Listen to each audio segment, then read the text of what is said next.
पीछे हमला, फिर अचानक जंगल में गायब। ये नई साजिश, नई रणनीति आतंकियों की है। इसे ग्योरिल्ला युद्ध कहें या फिर हिट एंड रन। आतंकी हमले को अंजाम देने के बाद घने जंगलों में अदृश्य हो जाते हैं। इस वक्त जम्मू के इलाके में बहुत हलचल है। भारतीय सेना बहुत एक्टिव है। आतंकियों में खौफ है। हर वक्त मुठभेड़ होने का डर है। जम्मू के इलाके में जैश के आतंकी एक्टिव हैं और ये ज्यादातर पाकिस्तानी हैं।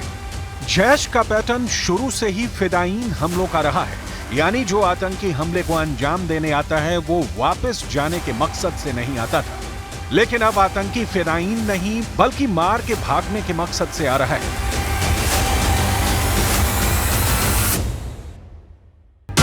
अगर हम पिछले 2.5 महीने के आंकड़ों पर नजर डालें तो 15 जुलाई को डोडा में हुए हमले में भारतीय सेना के एक अफसर सहित कुल 4 जवान शहीद हुए। इससे पहले 9 जुलाई को कठुआ में सेना के काफिले पर घात लगाकर हमला किया, जिसमें 5 सैनिकों ने शहादत दी। इसके अलावा 4 मई को भारतीय सेना के ट्रक पर हमला करने के बाद भाग खड़े हुए, जिसमें एक वायु सैनिक शहीद हुए। कुल मिलाकर 2.5 महीने में 13 सुरक्षा बल शहीद हुए।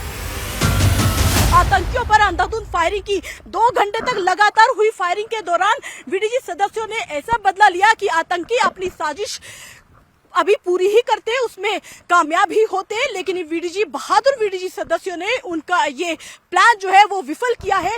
किस तरीके से आप देखिए तस्वीरों में आपको दिखाई दे रहे हैं वीडीजी सदस्य।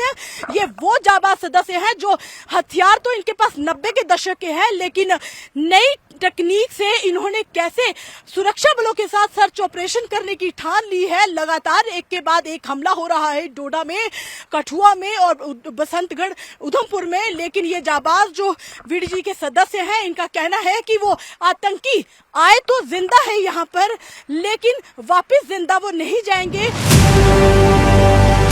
जम्मू के हालात शांत थे तो ऑपरेशन के तरीकों में भी बदलाव किया गया था, लेकिन इन हमलों के बाद एक बार फिर भारतीय सेना अपने स्टैंडर्ड ऑपरेटिंग प्रोसीजर यानी एसओपी में बदलाव करेगी। यानी कि जिस तरह से कश्मीर घाटी में किसी भी काफिले के मूवमेंट से पहले रोड ओपनिंग पार्टी यानी आरओपी लगाई जाती है, उसी तरह अब जम्मू में भी पूरे रूट को सैनिटाइज किया जाएगा।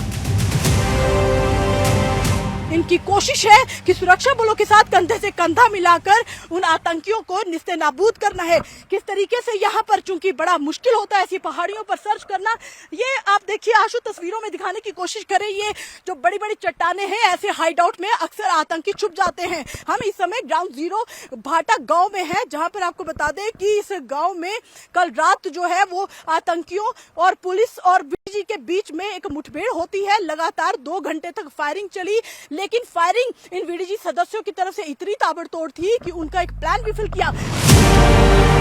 जम्मू का इलाका काफी बड़ा है। ये इलाका घने जंगल और ऊंची चोटियों वाली पहाड़ियों से घिरा है, यानी जम्मू का टेरेन बेहद टफ है, जिसका फायदा आतंकी उठाने में जुटे हैं।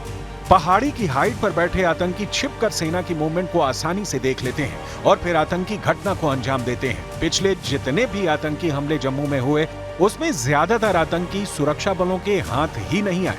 आतंकी छुपकर हमला करते हैं, जबकि सैनिक पूरी तरह एक्सपोज होते हैं। लेकिन अब भारतीय सेना ने ठान लिया है कश्मीर की तरह ही जम्मू से भी आतंकियों का संपूर्ण सर्वनाश।